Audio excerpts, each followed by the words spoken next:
Tarlaqueños, it's me again, Alvin Bautista of Exploring Tarlac. For today's vlog guys, andito tayo muli sa Concepcion Tarlac para mag-cover ng isang kainan. Dito ang Roadrunner PH Food House dito sa may palengke mismo ng Concepcion Tarlac guys. Nasa tapat siya mismo ng RCS at ng China Bank. Yan, kung nagke-crave kayo ng mga snack to go, pizza, sizzling foods, all day breakfast, open sila 24 hours. Location niya guys, Barangay San Nicolas, Poblacion, Concepcion Tarlac.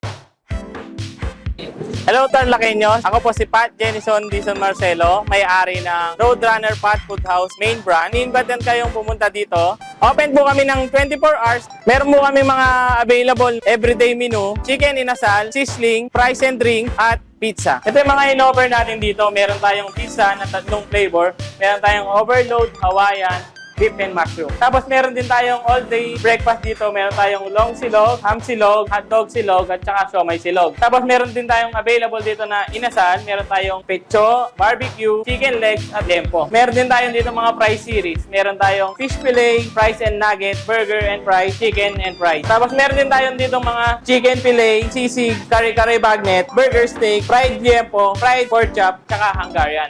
So ito na Tarlaqueños, lahat ng sinerve sa atin. Nabanggit nga ni Sir Pat kanina, sinerve nila sa kanilang mga sizzling, snack, chicken nila all day breakfast, at of course yung kanilang mga pizza. Pipili na lang tayo dito kung ano yung mga titikman natin. Excited kung tikman guys, ito kanilang kare-kare sizzling, ito kanilang sisig. Halo muna natin. Tikman natin yung sisig. So naghanap kayo ng place, 24 hours na kayo dito sa Roadrunner. Mukhang mas masarap to guys ay kanin, and pwede rin pang pulutan. Tikman natin yung kanilang kare-kare. Pagyan natin kanin. Ang crispy. Crispy yung bagnet. Tikman muna natin itong kanilang sizzling sausage. So may side siya na gulay. May kasama rin yung egg and rice. Wow! Sarap ng sausage. Tsaka isa sa nagmamalaki ni Roadrunner guys, ito kanilang pinaka-sauce. So yun guys, next natin titikman itong kanilang mga chicken inasal, pork barbecue, and of course yung kanilang pork liampo. So kaninang pinrefer kami dito, medyo natatakam na ako. Dahil may pinapahit pa sila dito. Aside dun sa pinamarinate siya guys. Ang sarap ng lasa. Yung aftertaste na is manamis-namis na may konting alat. Kasi naman ganun naman yung mga gusto ng mga Kapampangan. Kaya kung Kapampangan guys, magustuhan nito mga chicken inasal nila. And pork lempo. Tapos yung barbecue.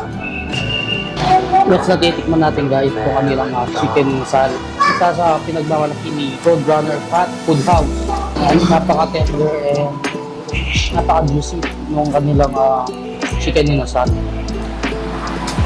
So hindi yung lasa, manamis-namis na may konting alat yung aftertaste. Napakalap yung pagkamarinate. So just imagine, at 20 pesos, unlimited rice na kayo dito. And meron silang din, pecho, tapos yung regular nila leg and wing.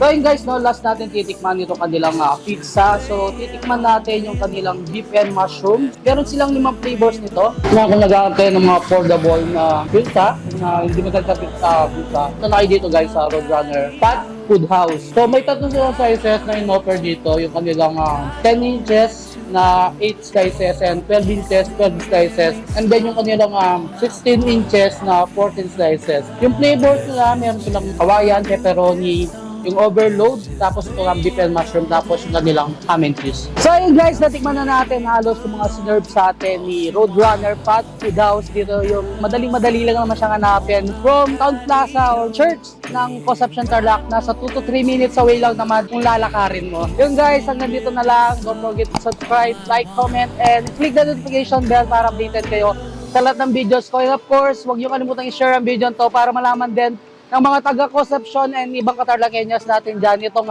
kainan sa Concepcion Tarlac na open ng 24 hours. So until our next vlog, peace out!